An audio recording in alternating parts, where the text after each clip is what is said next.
By adding the Clinical Sleep Society to the Association of Sleep Disorders Centers, the House of Sleep Medicine began to grow. And we're tickled pink when we got, all the way up to 100 members. That was a major milestone and made me think that this was all worthwhile.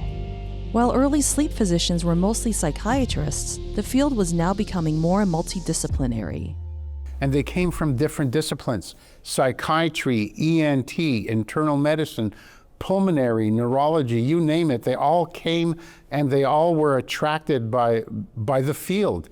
And the academy was the light that attracted all these moths to this field of sleep medicine. The invention of CPAP therapy in the 1980s stimulated greater interest in the treatment of sleep-related breathing disorders. This innovation had a lasting impact on the growth of the field and the composition of the organization's membership by attracting more pulmonologists and respiratory therapists. The whole impact of sleep medicine came together in one word: apnea. Sleep apnea changed everything for everybody.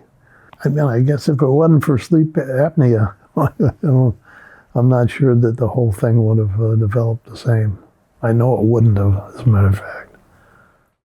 As the organization grew and became more complex, its leaders needed a central office and an executive director. They found both in Rochester, Minnesota.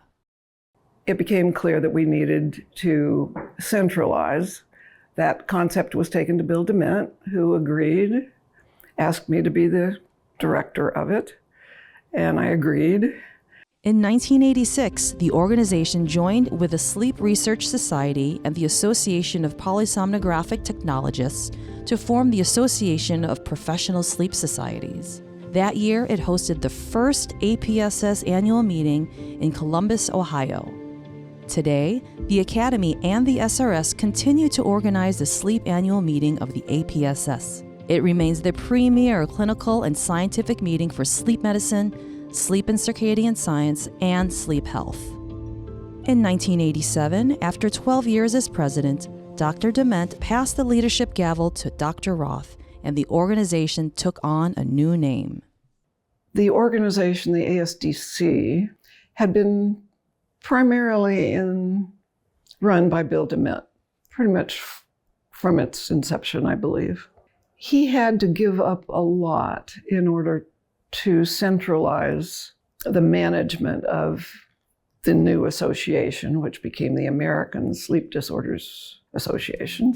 But there was still much work for Dr. DeMint to do. Through advocacy, he and other ASDA leaders convinced Congress to establish the National Commission on Sleep Disorders Research in 1988. The commission's report led Congress to establish the National Center on Sleep Disorders Research. At the National Institutes of Health, ASDA leaders found a champion for the new research center. And that was Dr. Claude L'Enfant, who is the director of the National Heart, Lung, and Blood Institute. When we met with him, I remember his words, paraphrased words very well. He said, if Congress and the NIH director give the National Center for Sleep Disorders Research to my institute, I will do the best possible job I can to promote sleep science in the sleep field. While primarily a clinical society, the ASDA remained committed to sleep research and fostering interactions between scientists and clinicians. Coming to meetings, working with the Academy, it was only by talking to clinicians who weren't doing research but were really seeing the patients. If I wanted to do research on clinical aspects of sleep medicine, I needed to interact with the people that were seeing the patients day in, day out. And that helped inform the research. In 1990, the ASDA established the independent National Sleep Foundation, and Mrs. Carol Westbrook became its executive director. As her successor, the ASDA hired Ms. Carolyn Hiller in 1991. I joined them from the corporate world. It was an opportunity for us to learn on how we could grow the organization, and we did. During its second decade, the ASDA also incorporated the Independent American Board of Sleep Medicine, published the first edition of the International Classification of Sleep Disorders, published the first paper developed by the Standards of Practice Committee, and accredited the first 3 fellowship training programs in sleep medicine. By the mid-90s, the ASDA was growing and the field was expanding. It was time to throw a party.